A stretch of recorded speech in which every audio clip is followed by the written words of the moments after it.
Does PCR just amplify your confusion? Well, don't worry, I'm here to help. My name's Mr. White, I'm a biology teacher with more than 20 years experience. So first of all, the purpose of PCR is to amplify small samples of DNA. For example, if you only have the odd hair or a spot of blood at a crime scene, we're able to use PCR to amplify what little DNA we do have.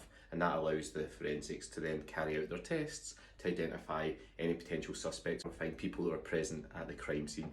So PCR primers are the short strands of nucleotides. We know that from DNA replication, but this time they are complementary to specific target sequences at the two ends of the region of DNA to be amplified, okay? So there are specific regions on the two ends of the DNA that needs to be amplified, and those primers will be complementary to those specific target sequences, and we'll come back to that term in a little bit. Now, there are three stages to PCR. Heat, cool, heat, that's the easy way to remember it, okay? And each one of these stages represents one complete cycle, okay? So stage 1, stage 2, stage 3, one complete cycle.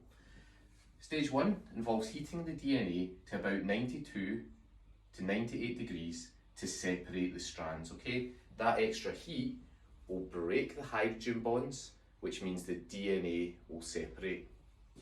We then cool it to between 50 and 65 degrees, and this allows the primers to bind to their target sequences, okay? If we kept it at this temperature up here, we wouldn't be able to bind the primers to the target sequences because the hydrogen bonds would just break when they started to form. So we have to cool it right down to this temperature here so those hydrogen bonds can form between the primer and the specific target sequence. And lastly, we heat it to between 70 and 80 degrees.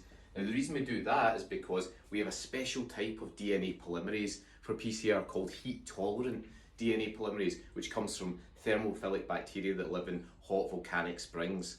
And they have an optimal temperature of between 70 and 80 degrees. And so it makes sense to heat it up to their optimal temperature. And the other advantage, of course, of having a high temperature is that the reaction rate will go faster than if we had it down at sort of a human optimal temperature of about 37 degrees. So these three stages collectively, 1, 2, 3, heat, cool, heat, form one cycle. Now PCR will go through many repeated cycles of this. And they use a machine called a thermal cycler, and they'll keep doing that until they've amplified enough DNA. PCR is like any replication. You double the amount of DNA that you have with each cycle, okay? So one cycle will get one bit of DNA and make it into two. Two cycles will make it 2 into 4. 3 cycles will make it 4 into 8. 4 cycles will make it 8 into 16, and so on. We're doubling the quantity of DNA with every subsequent cycle. The PCR is really useful in a number of ways, but the main 3 ways that we need to know about for the exam are to solve crimes. Okay, we talked a little bit about forensics and crime scene stuff earlier on.